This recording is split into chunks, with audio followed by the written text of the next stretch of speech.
Welcome to Improv Pathways Lesson 2. Let's talk about the vocabulary. The first word there is the octave. Now, an octave is a note that is the 8th scale tone above or below a given note, and it has the same name. For example, you can play a C on the trumpet. If you play up the scale now, 1, 2, 3, 4, 5, 6, 7, 8. Okay, the 8th note is also called C. So we have a low C and a high C, different octaves. So that the 8th note of the scale can also be called 1. We can start over again with 1. So we might go 1, 2, 3, 4, 5, 6, 7, 8. Or 1, 2, 3, 3, 2, 1, 7, 6, 5. So whenever we're talking about scale tone 1 and we go lower than that, we call the next note below it the 7th note of the scale, even though it's below 1. Does that make sense? A quick insider tip, real jazz musicians actually do go above 8 sometimes. We talk about the 9th of the chord, which is the same as the 2nd note of the scale, up an octave. Or we might talk about the sharp 11th, which is the 4th note, or the sharp 4th note of the scale, up an octave. Okay, but to keep things simple here, we are going to go up to 8, and then 8 is the same as 1, and then we'll change that to 1 if we go higher. We'll go 1, 2, 3, 4, 5, 6, 7, 1, 2, 3, and like so. Now, what is the flat 7? Well, the flat 7 is the lowered or flatted 7th tone of a scale. Okay, so 1, 2, 3, 4, 5, 6, 7. If we take that note and make it flat, or we flatten it, now it doesn't mean that that's going to be called a flat. For example, in alto sax, the 7th note of the G major scale is F sharp. G, A, B, C, D, E, F sharp. So we're going to flat that and make it an F natural. Okay, the note is a half step lower. It's not necessarily called a flat, but we still call it the flat 7th. Now in trombone, that note is called a flat. The A natural becomes an A flat when we do a flat 7. On trumpet, the B becomes a B flat. Okay, so a flat 7 sounds like this.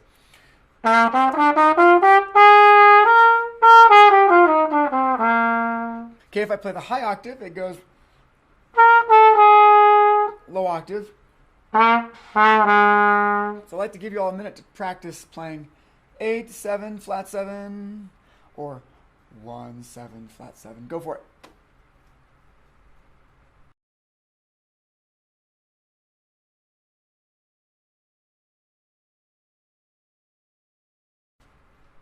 Okay, that should be enough time.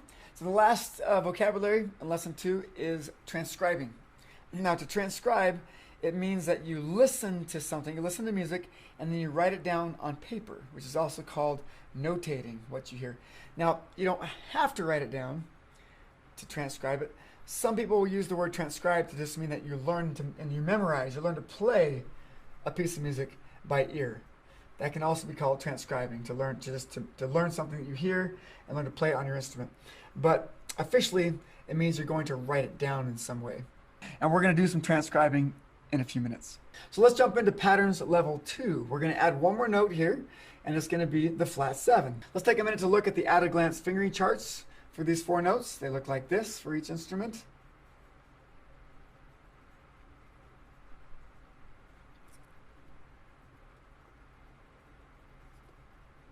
And if this confuses you at all, then you should probably go back and watch lesson 1 and watch my descriptions about how to do these patterns, okay? So here's the 4 notes. Let me play them for you. Go ahead and try them up and down a few times.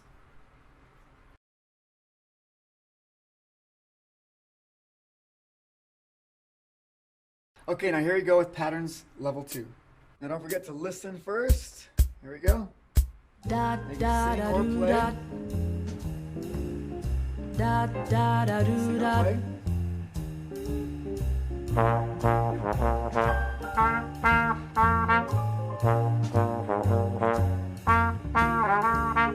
da da do da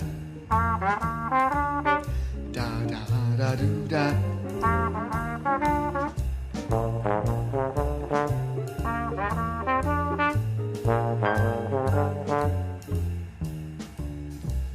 da da da do ah da da da do ah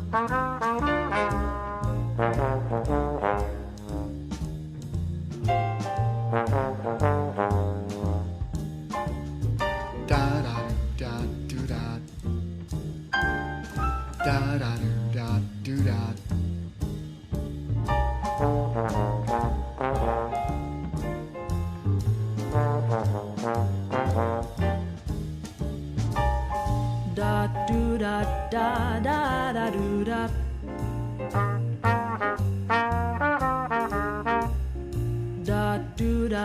da da da do da.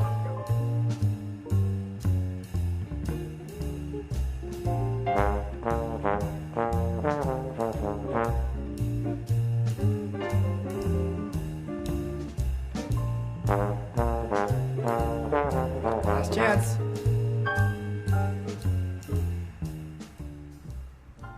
All right, now let's jump into our second strategy for how to improvise a solo, how to build a solo, and that is rhythmic playing. Let me just give you an overview of what we're going to do here. First, you're going to use just scale tone 1 to echo the sentences that you hear. So you're just going to repeat what you hear with the voice, except you're going to play it on your instruments. So get ready to play that in just scale tone 1.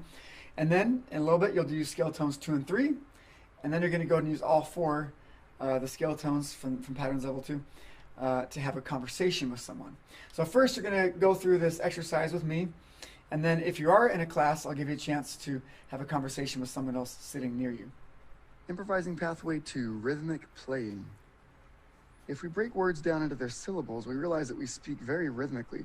For example, one word, improvisation, is really improvisation, or on your instrument. To create a good solo that sounds interesting and natural, it's important to play very rhythmically.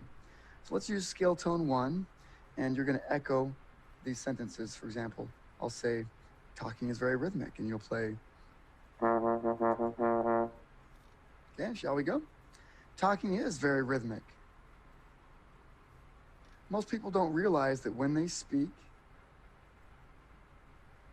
some of the words come out very quickly. If we can learn to play our instruments like that, then we'll sound exciting and expressive.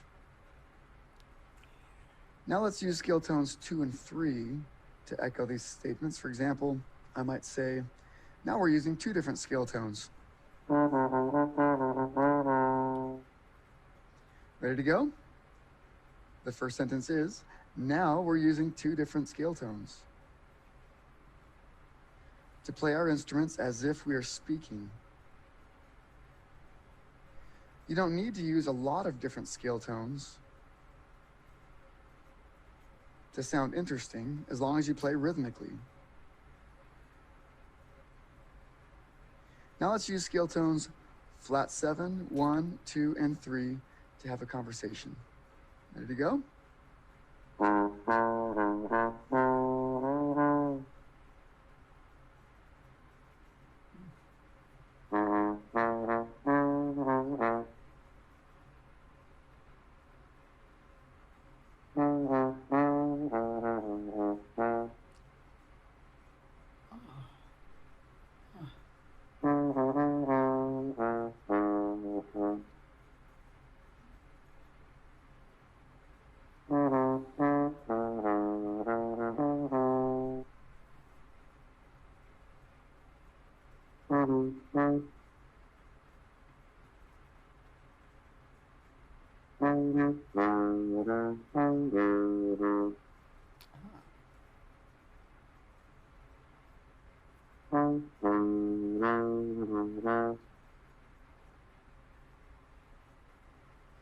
This ends improvising pathway 2. So if you are in a band class right now, you can pause this video and take a few minutes to have actual conversations with each other using those 4 notes.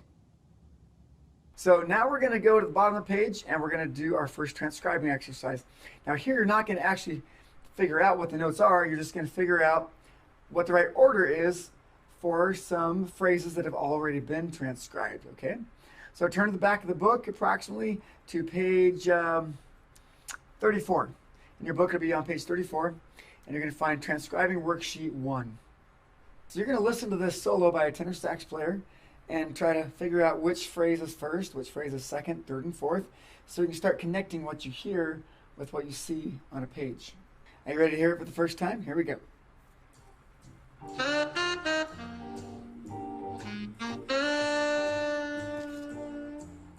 Okay, I'm going to stop right there. Can you tell which of the phrases that was? Was it the first, second, or third, or fourth phrase? Let's listen again.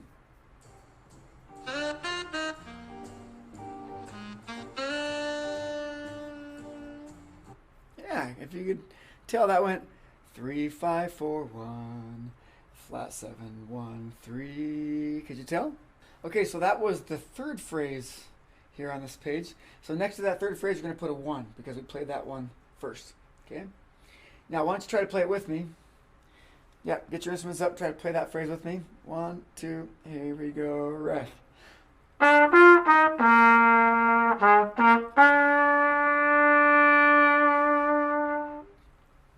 You may not sound quite as good as that tenor sax player or me, but you'll get there. All right, let's listen to it again from the beginning. Here we go.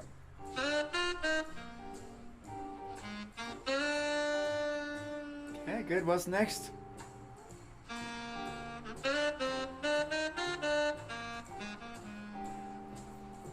Yeah. Could you tell which one that was?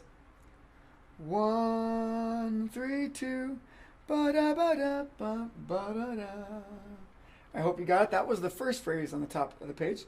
So we now have the third one down here is played first, and the top one is played second. All right, what's next? And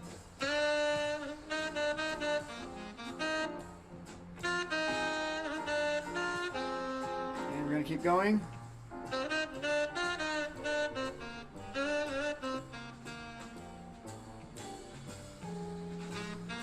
All right, so compare your answers to these answers here and see if you got it right. Let's listen to the whole thing now again from the beginning, and then we're going to try playing it a couple times. Here we go. Listen to this.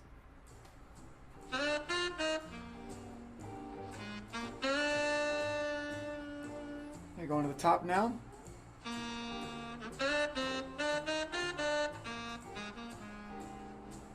Now going to the bottom here. 3.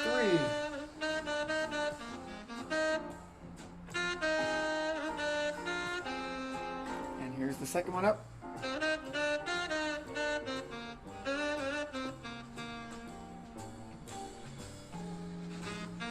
All right. Now check out that second phrase down from the top. It starts with a lot of fast notes. I'm not a great trumpet player, but I can play that pretty well. Okay, can you do it? Try it a couple times.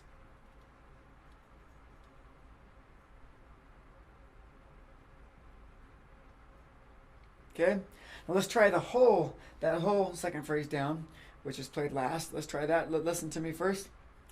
Riff. Why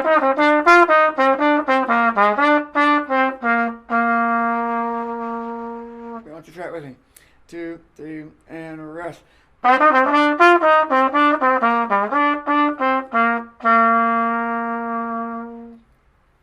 right, how'd it go? Okay, let's go ahead and try playing along with the whole solo just one time for now. However, you can always go back on your own and practice this some more. It's on CD 1, track 6. Okay, I'm going to try to cue you into this. Are you ready? 1, 2, here we go.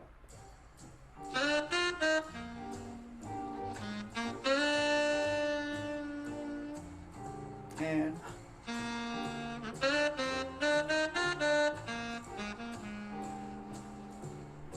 here you go.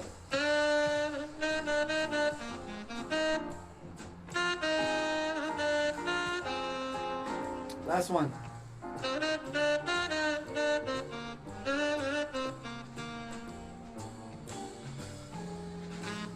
Yeah, he adds a couple extra notes at the end there.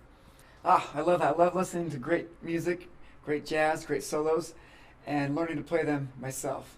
And often you'll hear an idea, you'll hear someone playing something, and you'll say, "Whoa, that sounds awesome! How does he do that?" And so you'll listen to it a bunch of times, and sometimes you have to play it like an octave lower, because sometimes the person plays really high and you can't quite get that note, so you have to play an octave lower, you know. But if you can figure out what that is and you can play it yourself, like, say I really like this.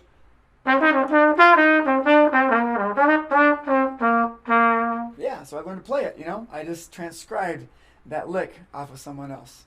So on the bottom of lesson 2, you'll see a list of some of the greatest all-time jazz players on your instrument. So your assignment now is to go find some recordings of those people, some videos or some audio recordings. There's lots of different places to go online to find these things. Find some recordings and listen. Start listening. Start hearing what you should sound like on your instrument compared to these great jazz players. You know, you can do this. Oh, I forgot to mention something important. There are 6 solos in this jazz method, Improv Pathways, that are ready for you to transcribe now. 6 on each instrument. So there's 6 trombone solos and 6 trumpet, 6 saxophone. We got piano, we got drum set and vibes, half of each, and bass and guitar. So you can check those out on CD 2, tracks 28 to 33. You can start learning to sound like these great jazz players now. Why wait? Why wait till you're older? Do it now. That's it for lesson 2.